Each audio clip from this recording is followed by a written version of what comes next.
जय हिंद। मैं इनामुल हसन स्वागत करता हूं आपका फिर से हम पॉलिटी मंत्रा पे। आज जो सीरीज हमने स्टार्ट किया उन सीरीज का ये नेक्स्ट वीडियो है और इसमें हम जो चर्चा करेंगे वो 1773 के बाद 1773 से लेकर के 1919 तक के इन बीच में क्या क्या चीजें जो हमारे संविधान के प्रोस्पेक्टिव से या जो हमारे जो है क्या कहते हैं कानून के प्रोस्पेक्टिव से जो भारत के ऊपर ब्रिटिश के द्वारा लाया गया और उसमें क्या क्या चीजें जो हमें मिलता है हमारे लिए, हमारे जो है संविधान के लिए, जो हमने संविधान उसका इस्तेमाल किया या हमारे संविधान का जो एक ढांचा है, जो मूल स्वरूप है प्रशासनिक व्यवस्था के लिए, उनमें किस चीज का बीज यहाँ से पड़ना शुरू हुआ या कौन सा ऐसा चीज है जो हमारे संविधान में आज देखने को मिलता है। हम इन सब बातों पे विस्तार से बातें करेंगे और फिर हम जो है क्या कहते हैं इसके बाद जो दो इम्पोर्टेंट अधिनियम आया, भारत शासन अधिनियम 1919 और फिर 1935, उनके बारे में हम सेपरेट वीडियो में बात करेंगे क्योंकि वो क्या कहते हैं बहुत ही इम्पोर्टेंट अधिनियम था जिससे कि हमारे संविधान में डायरेक्टली बहुत सारी चीजों को एज इट इज लिया गया है। उनके बारे में हम अलग अलग बातें करेंगे, लेकिन हम इतने लंबी दूरी यानी कि अगर आप इस चैनल पे नए आए हैं तो नए वीडियो देख रहे हैं तो निश्चित ही इसको शेयर करें, सब्सक्राइब भी कर ले और आप लाइक भी कर दें अगर आपको अच्छा लग रहा है तो, ताकि हमें इनकरेज मिले कि हाँ हम जो पढ़ा रहे हैं वो उससे आपको फायदा हो रहा है। तो हम आज जो इस लेक्चर में जो बात करेंगे वो 1773 के बाद, 1773 के बाद एवं 1909 तक, यानी कि हम कह सकते हैं कि 1773 से 1909 तक के जो बीच में क्या क्या चीजें हुई, कौन कौन सी बड़ी घटनाएं हुई, मीन्स क्या घटनाएं को हम उस ऐतिहासिक रूप में नहीं देखेंगे, इतिहास के अनुसार नहीं पढ़ेंगे, लेकिन हमारे संविधान के अनुसार, हमारे प्रशासनिक व्यवस्था के अनुसार क्या क्या घटनाएं उनके बारे में हम पढ़ेंगे, उनके बारे में हम जानने की कोशिश करेंगे। जैसा कि आप पिछले लेक्चर में देख चुके, अगर मैं आपको ये सजेस्ट करूंगा, ये आज सजेस्ट कर सकता हूँ या अनुरोध करूंगा, प्लीज अगर आप इन लेक्चर से पहले वाले लेक्चर जो इस सीरीज का है उनको अगर आप नहीं देखें, उन चर्चाओं पे आप उसमें अगर नहीं देखें उनको, तो प्लीज पहले उनको देखें क्योंकि वो आपके आगे वाली जो चीजें हैं उनको समझने में काफी मदद करेगी। तो उन जो हमने पिछले सारे वीडियो का जो प्लेलिस्ट है उसका लिंक हमने डिस्क्रिप्शन में डाल रखे हैं, उनको जाकर के आप देखें और फिर इनको देखेंगे तो उससे आपको बहुत ज़्यादा फायदा मिलेगी, उससे बहुत ज़्यादा आपको चीज़ें समझ में अच्छी तरह से और स्पष्ट रूप से आएगी। तो हम 1717 की बात करते हैं। यहाँ तक कि हमने देख लिया था कि किस तरह से अब जो है कंपनी पर जो है ब्रिटिश गवर्नमेंट कह लो, सरकार कह लो या संसद कह लो, उनका जो है पकड़ बनते जा रहा था कि अब जो ब्रिटिश ईस्ट इंडिया कंपनी थे, जो भी ईस्ट इंडिया कंपनी यहाँ पर जो है काम कर रहे थे, उस कंपनी के अधिकारी, उस कंपनी पर जो रूल रेगुलेशन है अब आना शुरू हो गया था 1773 के बाद। क्योंकि हमने देखा कि 1773 में जो है क्या कहते हैं कंपनी के को रेगुलेट करने के लिए एक्ट आया था। तो अगर हम इनको और आगे बढ़ें, यानी अगर हम 1773 से लेकर के और 1857 तक की बात करें तो इस बीच में जितने सारे चीजें आए, जितने सारे एक्ट आया, जितने सारे अधिनियम आया, जितने सारे नियम कायदे आए, वो नियम कायदे से हमारे संविधान में नथिंग, कुछ नहीं, न के बराबर चीजें मिलने को हमको देखने को मिलता है। कारण इसका स्पष्ट है, क्योंकि कंपनी के ऊपर जो है रेगुलेट करने के लिए कि कंपनी हमारे बस में रहे, सरकार के बस में रहे, विपक्ष की भी नजर में रहे, क्योंकि मेन मुद्दा तो यही है, कंपनी पे रेगुलेट करने का मतलब विपक्ष की वजह से जो संसद में, ब्रिटिश संसद में जो बातें उठी ताकि विपक्ष उसको जो है क्या कहते पक्ष के लोग इस कंपनी के हितधारक थे तो वो अपना मनमानी ना करे, यानी कि भारत के जो है जो जिस लिए वो कंपनी गई है व्यापार करने के लिए, लेकिन व्यापार करे, इलीगल काम ना करे, तो उन सब चीजों के लिए 1773 में रेगुलेटिंग एक्ट आया। और फिर उसके बाद जितने सारे एक्ट हम कह सकते हैं कि 1857 तक आया, उसके जो उसका जो मुख्य उद्देश्य था वो उद्देश्य था सिर्फ और सिर्फ कंपनी को रेगुलेट करना, नियंत्रित करना और कंपनी को नियमन करना। किस तरह से कंपनी के अधिकारी कंपनी के हित के लिए काम करे, कंपनी के जो नियम कायदे उसके अनुसार काम करे, इस तरह की बातें देखने को मिला। क्योंकि आप पिछले लेक्चर में आपने समझा कि कंपनी के जो अधिकारी या कर्मचारी थे किस तरह से भ्रष्टाचार में इस तरह से संलिप्त हो गए थे कि बहुत ज्यादा चीजें जो है वो भ्रष्टाचार के कारण या कंपनी के अधिकारी रहते हुए अपना इलीगल जो अलग से व्यापार करे तो उनसे उसने बहुत ज्यादा धन अर्जित किए थे। तो इस तरह के जो है चीजें ना हो,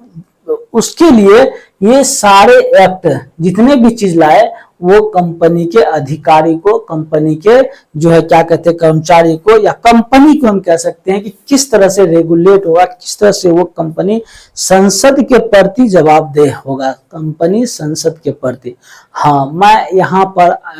आपको बता दूं कि अभी भी ब्रिटिश संसद कह लो या ब्रिटिश सरकार कह लो, वो जनता की, भारतीय जनता की हित की बात नहीं कर रही थी कि भारतीय जनता को कंपनी की तरफ से क्या परेशानी हो रही है या भारतीय जनता को कंपनी ने किस तरह से शोषित कर रहे, उन सब चीजों पर उस ध्यान उसका नहीं था। बस उसका मेन उद्देश्य था कि कंपनी व्यापार करे, लेकिन एक सिस्टम में व्यापार करे, वो जो है उसके कर्मचारी कंपनी के नियम कायदे के अनुसार चले,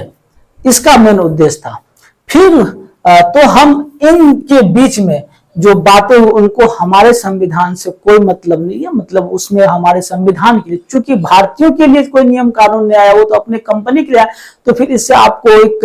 ओवरऑल व्यू मिल सकता है कि हमारे लिए क्या हो सकता है, कुछ नहीं हो सकता है। तो इसके केंद्र में भारतीय था ही नहीं, इसके केंद्र में तो क्या थे, इनके बीच में हाँ संसद की पकड़ थी, हाँ सरकार की पकड़ थी, सरकार रेगुलेटिंग कर रहे थे, नियमन कर रहे थे, नियंत्रित कर रहे थे, लेकिन यहाँ पर जो कंपनी केंद्र में थे न कि भारतीय केंद्र में थे। तो भारतीयों के लिए फिर वो किस तरह से नियम कायदे बनाए।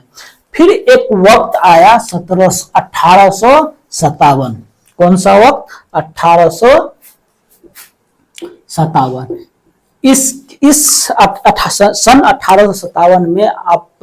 जानते हैं कि एक विद्रोह सा हुआ, एक आंदोलन छिड़ा, देशव्यापी आंदोलन भारत में छिड़ा, भारत अंग्रेज को हटाने के लिए। और ये जो है क्या कहते बहुत व्यापक स्तर पे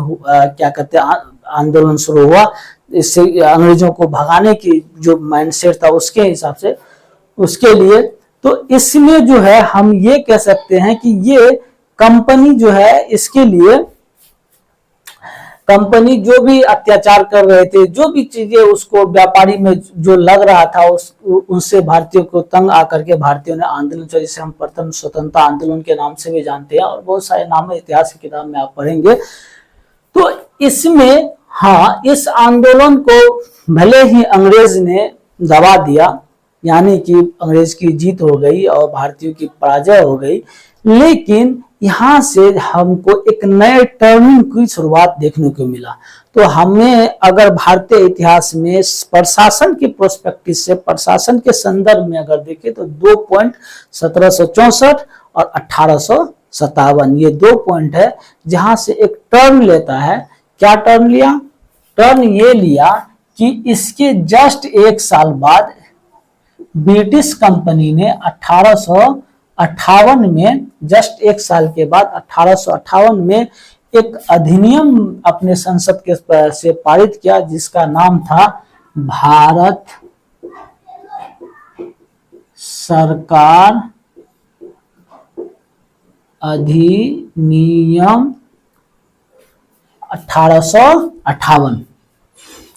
इस अधिनियम के जो शीर्षक है उसको आप देख करके आपको अंदाजा लग सकता है कि अब यहां से लग रहा है कि जो है ब्रिटिश संसद या ब्रिटिश सरकार भारत में एज ए सरकार का भूमिका निभाने के लिए ये अधिनियम लाया। ऐसा लग रहा है। भारत सरकार अधिनियम, यानी कि अब भारत में, अभी तक भारत में सरकार की कोई हैसियत नहीं थी, बड़े कंपनी को कंट्रोल कर रहे थे और यहाँ की जो चीजें, जो शासन व्यवस्था हो रही थी वो राजाओं के द्वारा हो रही थी। लेकिन अब अभी भी जो ये नियम लाया गया, ये अधिनियम लाया गया, भारत सरकार अधिनियम, हाँ हमको इससे तो लग रहा है कि भारत में सरकार जो संसद की हो या क्या कहते हैं ब्रिटिश की जो सरकार हो, भारत में अपना सरकार स्थापित करने के लिए यह अधिनियम लाया, जिससे कि इसका जो प्रावधान में कुछ महत्वपूर्ण बातें हैं जो हमें जो है क्या इसके राजनीतिक शास्त्र के पर्सपेक्टिव से प्रावधान के अनुसार संदर्भ में देखना है, वो हमें यहाँ पे जानना हमारे लिए जरूरी है। क्या क्या है उनके बारे में भी चर्चा करेंगे। फिर यहाँ से हमें हमारे संविधान के लिए चीजें किस तरह से मिलना शुरू हुआ, यहाँ से हम उसके बारे में भी बात करेंगे। तो चलते हैं। तो आपको ये समझ में आ जाना चाहिए कि इस अधिनियम का मतलब ही लग रहा है, इसके शीर्षक से ही लग रहा है, कोई याद करने की जरूरत नहीं है कि हमको ये ऐसा है, लेकिन शीर्षक को आप अगर गौर से देखें, समझे, उसको अगर थोड़ा सा मंथन करें तो भारत सरकार अधिनियम, यानी भारत में सरकार स्थापित करने के लिए यह अधिनियम लाया। क्या क्या इसके प्रावधान थे? अगर हम इसके प्रावधान की बात करें तो नंबर 1 में हमको लगता है कि इसमें सबसे पहला काम क्या किया गया कि जो कंपनी थी ईस्ट इंडिया कंपनी, इसका जो प्रभुत्व था अभी तक क्या जो भी कह सकते हो, प्रशासनिक व्यवस्था के अनुसार या ऐसे कह सकते हैं आप, जो है आर्थिक दृष्टिकोण से या न्याय व्यवस्था के अकॉर्डिंग, सभी को कंपनी के जो जितने सारे प्रभुत्व सबको खत्म करे, यानी कि कंपनी की यहाँ से भारत के अंदर जो अस्तित्व था उसको खत्म कर दिया गया। और यहाँ से जो ब्रिटिश सरकार थे, ब्रिटिश जो संसद थे, संसद कह दे इसको, या आपको कहीं पे ब्रिटिश सरकार नजर पढ़ने को मिलेगा। फिर ये आप कह दो कि महारानी, यानी कि भारत पे जो है, भारत के जो सारे जो चीजें के बारे में जो निर्णय लेने की शक्ति थी वो ब्रिटिश संसद के पास चले गए, या ब्रिटिश सरकार के पास चले गए, या आप यूं कह सकते हो कि महारानी के हाथ में चले गए। क्या आर्थिक चीजें जो भी होंगे, राजनीतिक चीजें जो भी होंगे, या न्यायिक जो व्यवस्था, सारी व्यवस्था का जो हेड ऑफ द जो गवर्नमेंट हो गया भारत के बारे में, भारत के लिए, वो हो गए ब्रिटिश संसद कह सकते हैं आप, या ब्रिटिश सरकार कह सकते हैं, या महारानी, ब्रिटिश महारानी के हाथ में चले गए। तो पहली बात क्या होगी कि यहाँ से कंपनी का अस्तित्व भारत में खत्म हो गया, कंपनी का कोई प्रभुत्व नहीं रहा, और संसद इसकी सारे जो है क्या कहते हैं, यानी कि ब्रिटेन के अंदर भी और यहाँ भी, ये जो सरकार जो ब्रिटेन के लिए चल रहा था वही सरकार इसका भी, भारत का भी जो है भविष्य तय करने में, भारत के लिए नीति निर्माण, भारत के लिए जो आर्थिक नीति होगी, भारत की न्याय व्यवस्था किस तरह से होगी, भारत में प्रशासनिक व्यवस्था किस तरह से, वो सारे के सारे फैसला लेने में। तो यहाँ से हमें एक सरकार का रूप, अभी तक जो हमारे यहाँ जो राजाओं का जो शासक वर्ग का जो चल रहा था, उस तरह से जो छोटे छोटे छिटपुट भाग में, वो अब एक यूनिटी देखने को मिला, एक भारत की संकल्पना कैसे, भारत की एक जो है व्यू कि ये पूरा का भूभाग जो है भारतीय है, ये एक तरह से हमको आज अब देखने को मिला। पहले ऐसा नहीं था कि भारत नहीं था, लेकिन भारत में जो है एक भारत के अंदर भी कई संप्रभुत्व राज्य बने हुआ था। तो यहाँ से हमको एक होल भारत की जो है, अखंड भारत कह सकते हो, जो हमारे पास भूभाग है, उसकी जो है एक सपना देखने को मिला कि अब लगता है कि भारत सरकार, यानी भारत के एक सरकार है, यूनिटी देखने को, यूनिटी के बारे में यहाँ से हमको लग रहा है कि एकता के रूप में सबको एकत्र, यानी कि अखंड को वाली जो बातें होती है वो हमें देखने को मिल रहा है कि अब कोई नहीं, इसके अंदर भारत एक संपूर्ण एक प्रभुत्व राज्य हो गया, प्रभुत्व क्षेत्र हो गया। अब इसके अंदर कोई राजा महाराजा नहीं हो सकता है, या क्षेत्रीय जो संप्रभुता होता वो नहीं। लेकिन ऐसा नहीं था, ये एक बीज के रूप में एक यहाँ से हमें पढ़ने को मिलेगा। दूसरी बात यहाँ पे क्या हो गई कि भारत में शासन व्यवस्था चाहे वो प्रशासनिक व्यवस्था के रूप में हो या चाहे वो आर्थिक व्यवस्था किस तरह से चले या न्यायिक व्यवस्था किस तरह से चले, उसके लिए ब्रिटिश जो मंत्रिमंडल थे, कैबिनेट जिसको इंग्लिश में बोला जाता, उसमें एक भारत राज्य सचिव,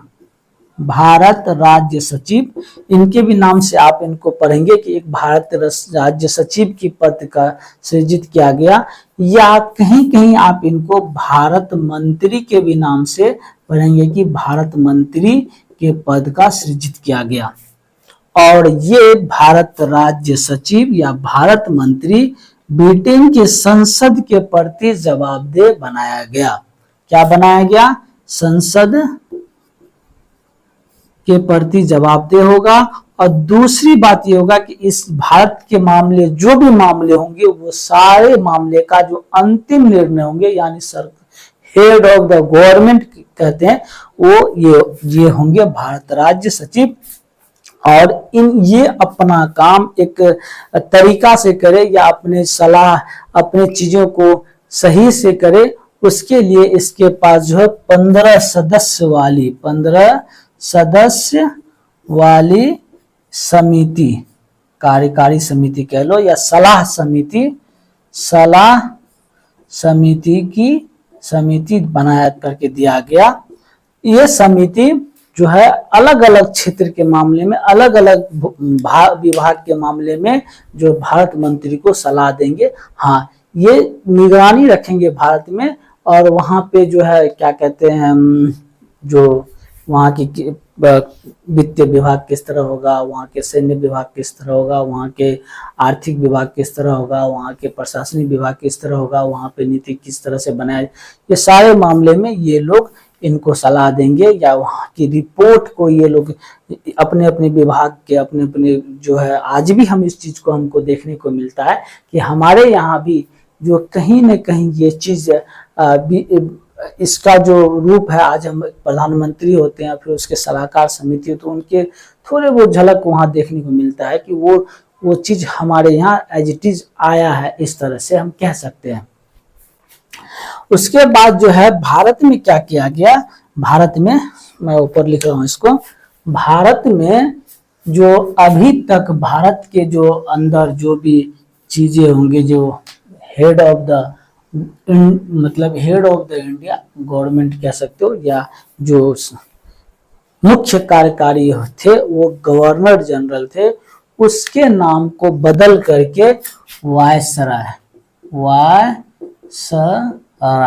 नाम रखा गया, भारत का वायसराय, भारत का वायसराय,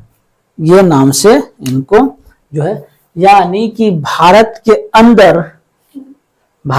अंदर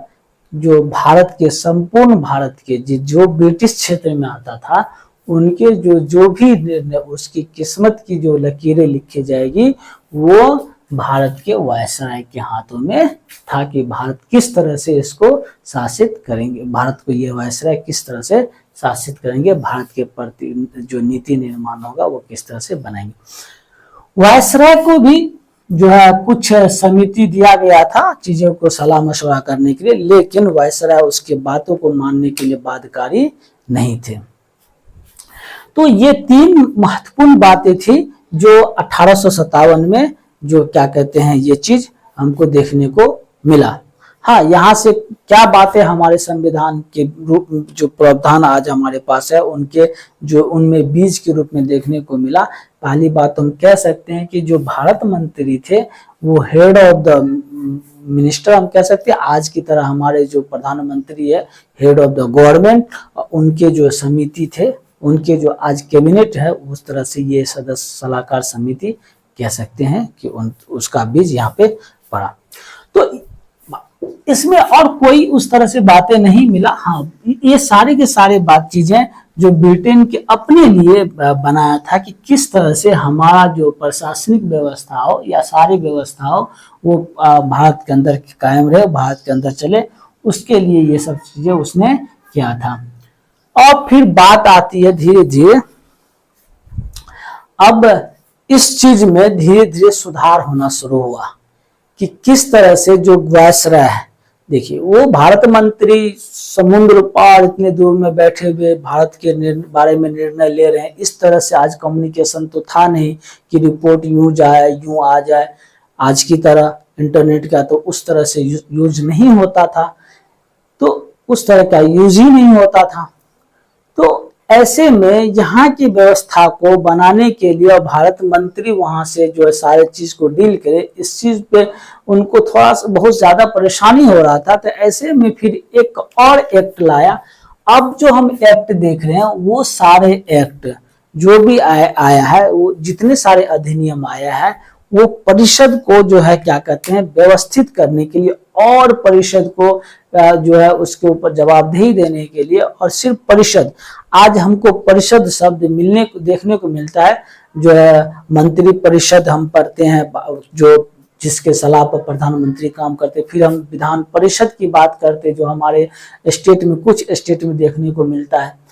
तो ये परिषद जो है वो परिषद थे कौन, यानी कि 1861 का जो एक्ट आया, 1861 में एक्ट आया भारत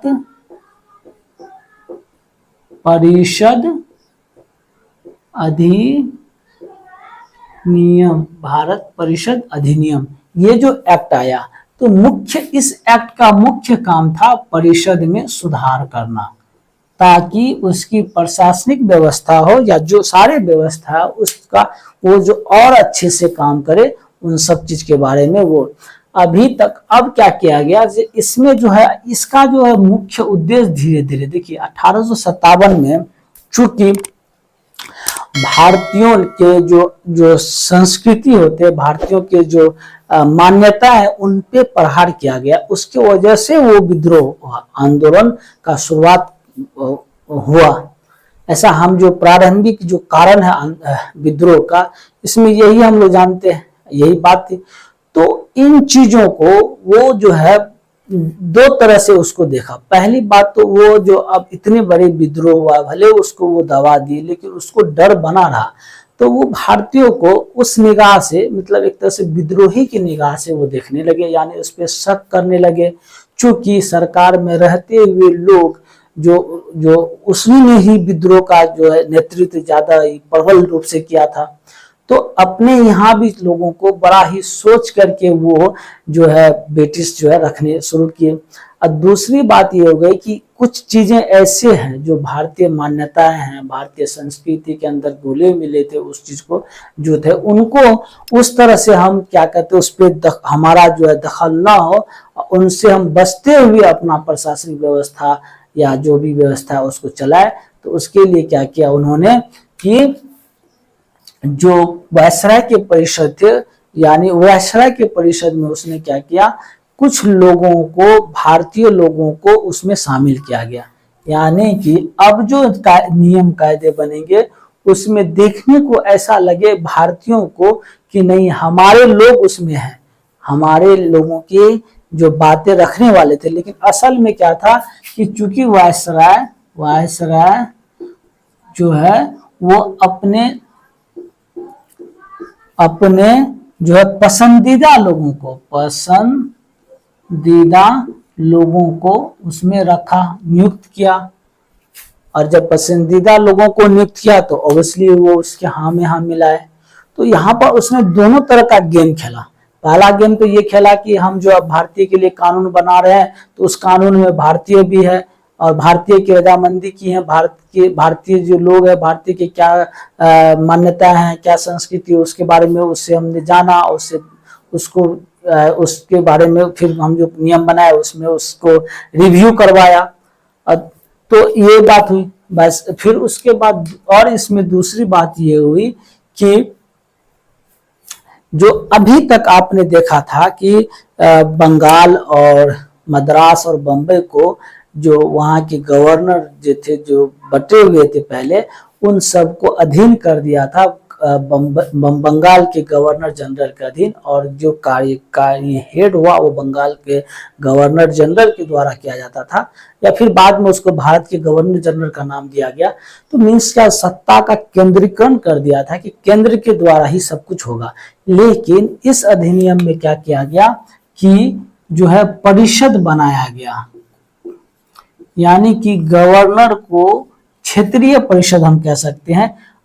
तो यहाँ पर दो बातें हुई। एक बात तो हम यहाँ पर देख सकते हैं कि हमारे संविधान में, हमारे प्रशासनिक व्यवस्था में क्या मिला, क्या किया गया, मद्रास को और फिर बम्बई को जो है क्षेत्रीय परिषद बना करके कुछ अधिकार दिया गया यहाँ के गवर्नर को, और उसके सलाह समिति को कुछ चीजों पे नियम कानून बनाए। हालांकि ये चीज, इसके जो ये लोग ये जो परिषद कानून बनाएंगे, इसमें लोग जो भी थे वो लोग इन्हीं के द्वारा पसंदीदा लोग थे, तो कानून तो बनाते थे, लेकिन इसका जो ड्राफ्ट तैयार होता था वो ब्रिटिश के द्वारा ही तैयार किया जाता था। तो इसमें भारतीयों के लिए उस तरह से चीजें नहीं देखने को मिला। लेकिन एक चीज हमको देखने को मिला यहाँ से कि हमारे संविधान में किस तरह की बातें यहाँ किसकी बीज पड़ी। तो हम इस तरह से कह सकते हैं कि 1861 के एक्ट में, जो परिषद एक्ट थे, उसके अंतर्गत दो तरह के जो सरकार के दो स्तर होते हैं। सरकार के स्तर यानी कि केंद्र सरकार, और उसके फिर राज्य सरकार जो है, जिसको हम लोग यहाँ पर वायसराय कह सकते हैं, वायसराय, और उसके जो है परिषद, सलाहकार परिषद या परिषद कह लो,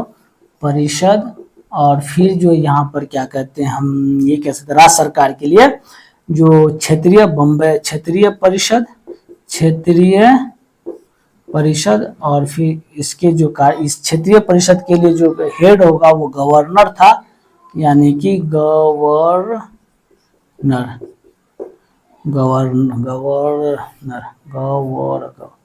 सॉरी मैं इंग्लिश में लिखता हूँ, गवर्नर। तो यहाँ पर अब ऐसा लग रहा है कि चीजें को थोड़ा सा विकेंद्रीकृत किया गया। मीन्स क्या, आज जो हमारे यहाँ, चूंकि एक बात यहाँ से और सोच सकते हैं आप, लोकतंत्र जो हमने पहले इससे बात किया कि लोकतंत्र क्या है, लोकतंत्र सत्ता का जो आज सरकार का सर्वश्रेष्ठ रूप, उसका मतलब क्या था, चीजें को विकेंद्रीकृत करना, यानी सारे शक्ति किसी एक के हाथ में ना हो, नहीं तो वो फिर तानाशाह बन जाएंगे। तो उस तरह से उसको विकेंद्रीकृत किया या छोटे छोटे रूपों में बांटा, उसको अधिकार दिया गया। आज भी हमारे सरकार के जो स्वरूप है उस तरह से कि हमने संघात्मक स्वरूप को अपनाया है, केंद्र भी है और राज्य भी है, राज्य को भी कुछ मामले में कानून बनाने का अधिकार दिया हुआ है, केंद्र तो सर्वा है ही। तो वो जो विकेंद्रीकरण है, यानी लोकतंत्र का मतलब क्या होता है कि चीजें को जो एक जगह जो चीजें सिक्योर हुआ, जो एक जगह केंद्रीकृत है, उन चीजों को हटाना। क्या चीज का, शक्ति का केंद्रीकरण, जो एक जगह उनमें बांटना सब में, ताकि और फिर ये यहाँ से जनता के हाथ में जो है जाए, जनता के द्वारा तक पहुंचाना। यही तो लोकतंत्र है, जनता तक शक्ति को, यानी जो सरकार हो या प्रशासक वर्ग हो, उसमें जनता की भागीदारी को भी सुनिश्चित करना है। तो हम यहाँ से उस चीज का जो बीज हम देख रहे हैं कि अब पहले जो केंद्र जो था वो बहुत ही ज्यादा, मतलब सारे काम, पूरे क्षेत्र का निर्णय वही लेते थे। अब धीरे धीरे जो है वो फैलने लगा, पहले क्षेत्रीय स्तर पर और फिर जो है धीरे धीरे, और आगे ये चीज हमको आगे पढ़ेंगे तो देखने को मिलेगा कि फैल रहा है। ठीक है, तो हमें 1861 में जो जिसका मुख्य उद्देश्य था परिषद में जो है सुधार करना, और इसके अंतर्गत हमने देखा कि दो चीजें जो जरूरी था कि जो परिषद के अंतर्गत भारतीयों को शामिल किया गया, और फिर जो है सत्ता जो है को फैलाया गया, विकेंद्रीकरण किया गया। और कुछ चीजें में जो अब जो धीरे धीरे बातें और फैलने लगी और बातें आगे बढ़ने लगी, जो किस तरह से जो भारतीय, मतलब गवर्नमेंट उसका ब्रिटिश का उस तरह से इस बात पे नहीं था। वो तो उसका तो मेन उद्देश्य था कि हम अपने परिषद को, अपने प्रशासनिक व्यवस्था को किस तरह से और जो है व्यवहारिक बनाए, किस तरह से उसको और मजबूत बनाए कि वो काम अच्छे से करे, तो उसके लिए ला देते हैं। लेकिन भारतीयों भी इधर, भारतीय जो भी स्वतंत्रता की लड़ाई लड़ रहे थे, उनका तो डिमांड था कि जो शक्ति अपने पास ले रखे हैं उस शक्ति को हमारे हाथ में दे, सकता की शक्ति हमारे हाथ में दिया दे। तो इन चीज पे धीरे धीरे बातें आगे बढ़ी, लेकिन फिर एक समय आया 1885 1885 में जो है एक नहीं कह सकते, 1885 में भारतीय कांग्रेस की स्थापना हुई। भारतीय कांग्रेस की स्थापना हुई। अभी तक जो भारतीयों द्वारा जो मांगे किया जा रहा था सरकार से, या जो भी क्या कहते हैं हेड ऑफ द गवर्नमेंट थे, गवर्नर से या वायसराय से या ब्रिटिश संसद से, कि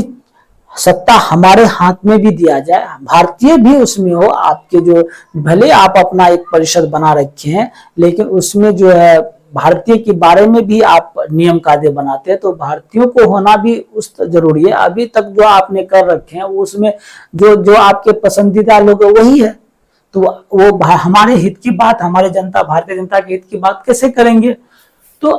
और फिर उस तरह से उसमें दम भी नहीं था कि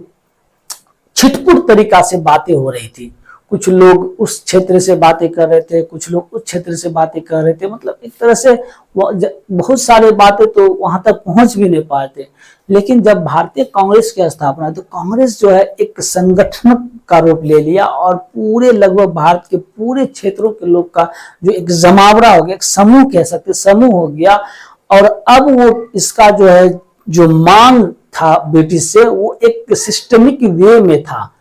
एक ही मांग था, लेकिन उस मांग के पीछे सारे भारतीय थे, लगभग सभी भारतीय थे। ये उस मांग का जो है मुख्य उद्देश्य था। तो वो उद्देश्य क्या था जो है स्टार्टिंग में, तो अगर हम देखें तो ये जो है भारतीय कांग्रेस समय समय पे या जरूरत पड़ने पर कहीं न कहीं वो सभा बुलाते थे और उसके अंदर प्रस्ताव पारित होते थे कि हमें अभी वर्तमान में हमें क्या मांग करनी चाहिए, और सभी के सहमति से वो मांग रखा जाता था और उस मांग में दम होता था।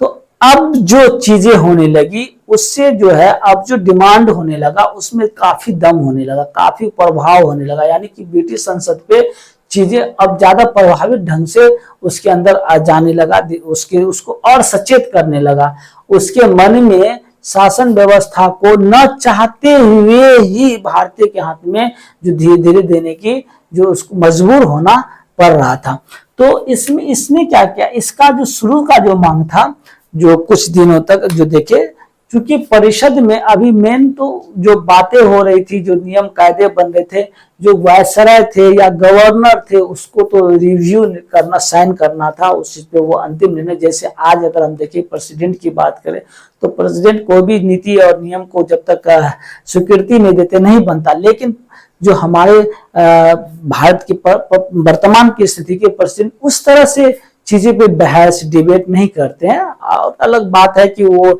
रिव्यू करते हैं, पढ़ते हैं, बहुत सारे बात वो उस तरह से नहीं है, लेकिन हम ओवरव्यू देखते हैं कि वो जब तक स्वीकृति देते हैं। लेकिन मेन डिस्कशन तो परिषद के अंदर होता है, यानी सभा के अंदर होता है, लोकसभा राज्यसभा के अंदर होता है, या फिर हम अगर राज्य में बात करें तो विधानसभा के अंदर होता है। तो परिषद को मजबूत बनाया जाए, यानी परिषद में भारतीयों की संख्या को बढ़ाया जाए। भारतीय संख्या जितना ज्यादा बढ़ेंगे, भारतीय के हित की बात उतना ज्यादा होगी। तो इन सब चीजों को जो है, इन सब चीजों के लिए यानी कि कई कांग्रेसी ने ये भी बात की कि अगर हमारा परिषद सही हो जाएगा तो समझो सब कुछ सही हो जाएगा, कि परिषद में भारतीय लोग आए और फिर भारतीयों के बारे में बात करें। फिर धीरे धीरे अभी तक जो हम, इसके बाद एक और इम्पोर्टेंट अधिनियम आया 1900, जब कांग्रेस की स्थापना उसके जस्ट 3 साल के बाद 1892 में, हम कह सकते हैं 7 साल के बाद एक अधिनियम है। इसका भी नाम था भारत परिषद अधिनियम। इसका भी मुख्य उद्देश्य था कि चीजों को परिषद के अंतर्गत, परिषद को और किस तरह से भारतीय हित बनाया जाए। तो हम इनमें कुछ ऐसे बातें नहीं है जिसको हम कह सकते हैं कि सेपरेट देखें, लेकिन महत्वपूर्ण बात यह थी कि परिषद के अंतर्गत जो भारतीय की संख्या जो पहले उनके हित में, उनके अनुसार काम करने वाले लोग थे, वो अब धीरे धीरे उसकी व्यापकता बढ़ने लगा। यानी अब ऐसे भी नौबत आने लगी, जो हम 1919 तक की अगर हम बात करें तो 1909 तक की बात करें, वहां तक आते आते जो परिषद के सदस्य वो निर्वाचित भी होने लगे। और फिर परिषद के अंदर जो नियम कायदे थे, जो बन रहे थे, अधिनियम बन रहे थे, जो अधिनियम, उसमें सरकार से जो उस पर डिस्कशन करने के लिए जो है पहले सिर्फ उस पर रिव्यू दे सकते थे जो सदस्य थे, अब क्या किया, वो सदस्य जो है उस पर सवाल भी करने लगे। फिर बजट जो होती थी, उस बजट पे जो बहस भी होने लगे। फिर हम ये कह सकते हैं कि कुछ प्रश्न होता है संसद के अंदर आज भी, पूरक प्रश्न, अनुपूरक प्रश्न, यानी एक बार प्रश्न पूछने के बाद अगर आप उससे संतुष्ट नहीं है तो फिर उस पर प्रश्न पूछ सकते हैं। ये सब बातें धीरे धीरे बढ़ने लगी। तो हम यहाँ से हमें लग रहा है कि हमारे जो परिषद जैसे जैसे मजबूत हुआ, वैसे वैसे जो है भारतीयों के हित की बातें और बुलंद होने लगे। लेकिन फिर भी हम उस तरह से उसको जो है ब्रिटिश अभी नहीं छोड़ रहे थे पूरी की पूरी तरीका से, लेकिन हाँ, भारतीयों की बातें होने लगी, भारतीय की जो मसले थे वहां पर गूंजने लगे। और फिर अब जो सोए हुए थे, भारतीय के जो समस्या के बारे में नहीं सोचते थे, उसके जहन में, उसके दिमाग में, उसके माइंडसेट में धीरे धीरे न चाहते हुए उनके हित के लिए नियम कायदे आने लगे। तो फिर इसके बाद हम कह सकते हैं कि एक एक्ट और आया। अब जो है वो सुधार की बातें करने लगी। किसकी बातें करने लगी? सुधार की बातें। भारतीय कांग्रेस एग्रेसिव थे कि किस तरह से परिषद में जो है निर्वाचित हो, फिर निर्वाचित क्या सार्वभौम, यहाँ तक कहा गया कि 21 वर्ष के सारे जो लोग हैं भारतीय, उनको वोट का अधिकार दिया जाए ताकि वो जो है लोगों का सदस्य का वो निर्वाचित करके भेजे। तो ये सब बातें प्रस्ताव में पारित होकर के वहां से मांग होने लगी। फिर एक और जो इम्पोर्टेंट अधिनियम आया, भारत 1909 का भारत परिषद अधिनियम। ये भी परिषद ही इसको कहते हैं, भारत परिषद अधिनियम 1909। इस अधिनियम में भी कई बातें हैं, यहाँ पर भी जो है क्या कहते हैं, वही चीज है कि जो हमने बताया ओवरऑल बातें, कि पूरक प्रश्न की जो व्यवस्था किया गया, बजट पे संकल्प पारित होने के लिए, सब बजट पास होने के, बजट बातें जो होगी उस पर चर्चा करने के लिए, उस पर पूछने के लिए इजाजत देने जो अधिकार दिया गया भारतीयों को। इसके अंतर्गत एक इम्पोर्टेंट बात जो आपको पढ़ने को मिला, अक्सर इसका सवाल ही पूछता है, इसमें इसको जो है, इस परिषद को जो सुधार का नाम दिया गया क्या ब्रिटिश की तरफ से, क्या मार्ले, आप कहें कि इसको मार्ले, ये भी वर्ड सुनेंगे, मार्ले मिंटो सुधार। ऑब्जेक्टिव के लिए और यानी प्रारंभिक परीक्षा के लिए इम्पोर्टेंट है। आप जान सकते हैं कि भारत परिषद किसका जो मार्ले मिंटो सुधार के नाम से किस अधिनियम को जाना जाता है, तो 1919 का भारत परिषद अधिनियम को जाना जाता है। इसमें दो लोग थे, एक मार्ले थे, एक मिंटो थे। मार्ले ये थे, अब जो भी अधिनियम आए, चाहे 1919 का भारत शासन अधिनियम हो या 1935 का भारत शासन अधिनियम हो, उसमें जो उसको सुधार नाम दे करके वहां से ड्राफ्ट तैयार होता था। तो इसमें जो पहला नाम होता है वो नाम था जो है भारत मंत्री, कह लो सोकॉल्ड भारत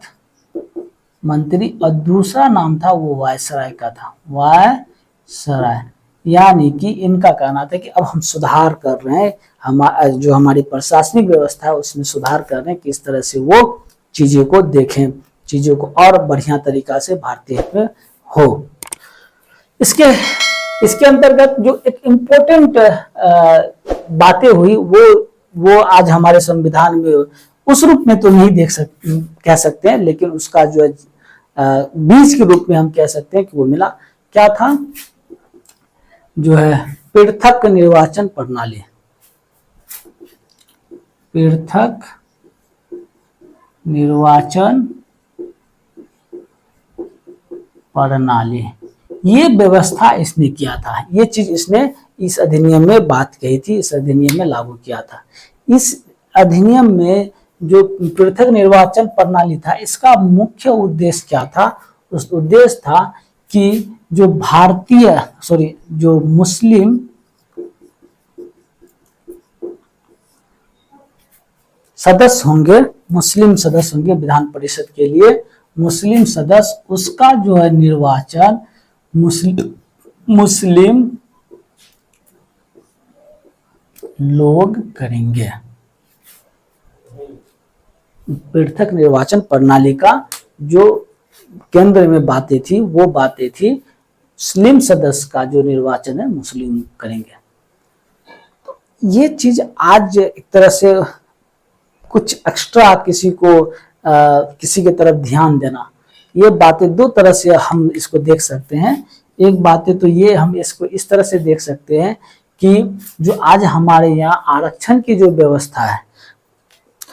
अगर हम आरक्षण आज की बात करें तो आज जो हमारे संविधान में आरक्षण की बात हो रही है, उस आरक्षण का उद्देश्य जो है वो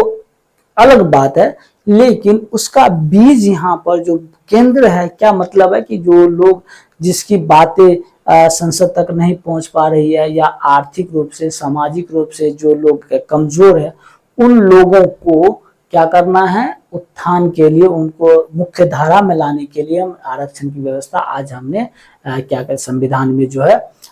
है। लेकिन यहाँ पर उसका जो कोई मतलब वहां नहीं बनता था, क्योंकि उस समय सोचिए, उस समय तो पाकिस्तान भी अलग नहीं हुआ था, बांग्लादेश भी नहीं था, यानी पूरे अखंड भारत की हम एक तरह से बात कर सकते हैं। तो आबादी के लिहाज से तो एक मिलीजुली इक्वलिटी था। तो ये चीजें जो मुस्लिम सदस्य को मुस्लिम लोगों के द्वारा निर्वाचित होंगे, तो कहीं ना कहीं एक तरह से उसके ऊपर जो एक धार्मिक भावनाएं भड़काने के लिए कि जो सांप्रदायिकता का बीज हम कह सकते हैं यहाँ से पड़ा, क्योंकि इसका एक ये मैसेज गया लोगों के अंदर कि अगर कोई क्षेत्र से मुस्लिम उम्मीदवार को अगर चुन करके भेजा जाता है परिषद के अंदर, तो वो हिंदू की हित की बात नहीं करेगी। या ये कह सकते हैं कि अगर किसी क्षेत्र में जो है हिंदू उम्मीदवार, उस क्षेत्र में तो मिलीजुली सभी धर्म के लोग रहते थे, तो उस क्षेत्र में अगर कोई हिंदू को निर्वाचित करके या चुन करके वहां से भेजा जाता परिषद के अंदर, तो दूसरे मुस्लिम धर्म की बात हित की बात वहां पे नहीं करेंगे, उसकी आवाजें नहीं उठाएंगे। तो कहीं न कहीं ऐसा फील होने लगा या दिला दिया लोगों के अंदर जहन में कि मुस्लिम हिंदू की पक्ष की बात नहीं करेंगे या हिंदू मुस्लिम के पक्ष की बात नहीं करेंगे, वो दोनों अलग है, वो केवल अपने हित की बात करेंगे। तो ये चीज जो सांप्रदायिकता का जो भाव था, सांप्रदायिकता का जो भाव था, जो वो चीज का बीज यहाँ हमें बीज के रूप में देखने को मिला। इसके बाद आप आगे भी पढ़ेंगे और सारे चीजें यहाँ पर जो है आगे वाले जो अधिनियम है उसमें देखेंगे, और सारे जो धर्म उसको जो है उसको भी इस तरह से जो अधिकार दिया गया। तो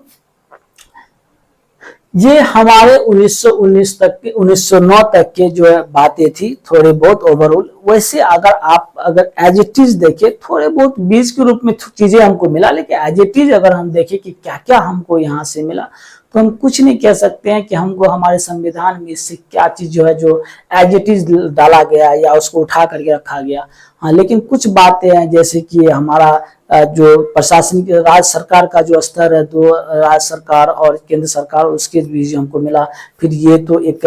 जो सांप्रदायिकता का बीज के लिए आरक्षण का जो बीज वहां से मिला। फिर परिषद को, यानी कि अगर हम 1761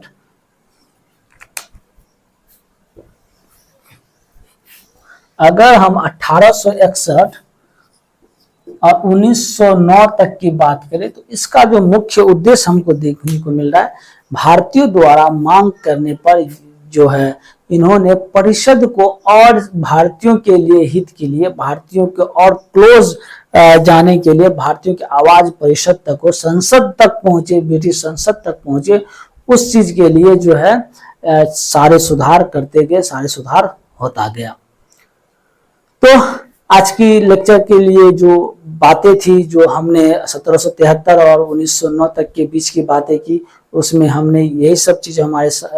राजनीतिक शास्त्र के लिए हमारे लिए काफ़ी है। और आपको हम जो है, आपको लगता होगा कि बहुत सारी चीज़ें, छोटी छोटी बातें हैं जो हमने उस पर विचार बातें चर्चा नहीं किया, उसको हमने सामने नहीं रखा, निश्चित ही नहीं रखा, क्योंकि हमारे लिए ये उस तरह से इम्पोर्टेंट नहीं है। आप अगर यूपीएससी का तैयारी कर रहे हैं तो आपको सिलेबस के हिसाब से एक कहा जाता है संविधान का ऐतिहासिक पृष्ठभूमि, लेकिन इस चीज़ों को एक इस तरह से नहीं है। हाँ, लेकिन इसके बाद जो 1919 का भारत शासन अधिनियम है या 1935 का भारत शासन अधिनियम है वो इम्पोर्टेंट है, तो उसको हम अलग से सेपरेट करके देखेंगे कि उसमें चूंकि वहां से डायरेक्ट चीजें हमारे संविधान में लिया गया है, तो उनको हम सेपरेट सेपरेट करके बातें अगले वीडियो में करेंगे। लेकिन यहाँ में ये 1861 से लेकर 1919 तक की जो चीजें थी वो एक तरह से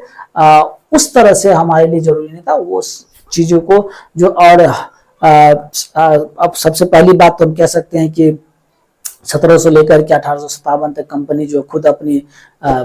कंपनी को पकड़ करने के लिए, कंपनी की चीज़ों को नियंत्रित करने के लिए अधिनियम लाया। और उसके बाद जब 1857 की बात आई तो 1857 में जो आंदोलन हुआ उसके वजह से कंपनी को हटा करके अब कंपनी अपना शासन स्थापित की, और कंपनी अब संसद अब जो है चीज़ों को फिर संसद यहाँ भी अपने जो है परिषद को, अपने जो व्यवस्था को सुदृढ़ करने के लिए किस तरह से वो अपना सरकार को और ज़्यादा जवाबदेही बनाए, मतलब सरकार को किस तरह से उस पर व्यवस्था स्थापित करे, उसके लिए चीजें लाए। लेकिन जैसे कांग्रेस की स्थापना हुई 1885 में, कांग्रेस जो है एग्रेसिव रूप ले लिया और चीजें और डिमांड जो है एक सिस्टमिक वे में होने लगा और एक मजबूती के साथ होने लगा। तो फिर उन्होंने न चाहते हुए हमारे जो शासन व्यवस्था थे, चाहे वो परिषद के रूप में थे या वायसराय के परिषद के रूप में थे या क्षेत्रीय परिषद के रूप में थे, उसको जो है क्या लाने उस पर नियम कानून बना करके भेजने लगे और भारतीय हित की थोड़ी थोड़ी बातें फिर करने लगे और फिर भारतीयों को धीरे धीरे अपने परिषद में जगह देने लगे। पहले कम थे, फिर पहले उसके नॉमिनेटेड लोग थे, फिर उसके बाद निर्वाचित हो गए, पहले कम थे फिर इसकी विस्तार हो गए। जैसे क्षेत्रीय परिषद पहले दो थे, फिर उसके बाद और उसको बढ़ाते बहुत सारे किया गया। तो ये सब चीजें हमने ओवरऑल बातें देखी। हाँ, एक अब बात आ रही है कि इन चीजों को फिर हमारे लिए कुछ नहीं है तो फिर हम इसको क्यों ना छोड़ दें, इस लेक्चर को क्यों हम पढ़े। तो आपको खालीपन नजर ना आए कि हमने इतने सारे गैप को जो 1773 से लेकर के 1909 जो इतने 150 साल की बातें होगी उसको हम छोड़ दिए, क्या पता उसमें क्या हमारे लिए जरूरी था। तो आपको निश्चिंत रहे, इसमें कोई खास जरूरी नहीं था। हाँ, हमने जो अब हमारे लिए हमने जो आपको इस तरह से चीजों को फास्ट में ले गया है, चीजों को जो जंप करके बताया, वो आपको चीजें और ज्यादा बुक जब पढ़ेंगे आप समझ में वो चीज आपको बुक भी समझ में आ जाएगी। फिर आप खुद निष्कर्ष निकाल सकते हैं कि हमारे लिए क्या जरूरी है। हाँ, निश्चित ही आप पढ़े तो पहले प्रीवियस ईयर्स का क्वेश्चन को सामने रखिए, कुछ क्वेश्चन को देखें और फिर जो हिस्टोरिकल बैकग्राउंड से, संविधान के हिस्टोरिकल बैकग्राउंड से थी, चाहे वो प्रारंभिक परीक्षा हो या मुख्य परीक्षा हो, और फिर उसके बाद जो है लेक्चर को भी सुने और फिर बुक को भी पढ़े और फिर आप खुद इस पर निष्कर्ष निकाल सकते हैं कि क्या चीज हमारे लिए बहुत इंपॉर्टेंट है, क्या चीज इंपॉर्टेंट है। अगर हम सब बातें को जो जरूरी नहीं है हमारे लिए उनको भी देखें तो इसलिए हमारा जो हमारे पास नॉलेज की बहुत सारे भंडार हो जाएगा और फिर काम की वो नहीं रहेगी, जरूरत पड़ने पर वो हमें जो है काम नहीं आएगा। तो आज के लिए आज इतना ही रहने देते हैं और फिर अगली वीडियो में हम देखेंगे 1900 भारत शासन अधिनियम 1919 के बारे में हम चर्चा करेंगे। फिर अगर आपको ये चीजें पसंद आ रही तो जरूर बताएं, हमें कमेंट करें और फिर लोगों तक पहुंचाएं। अगर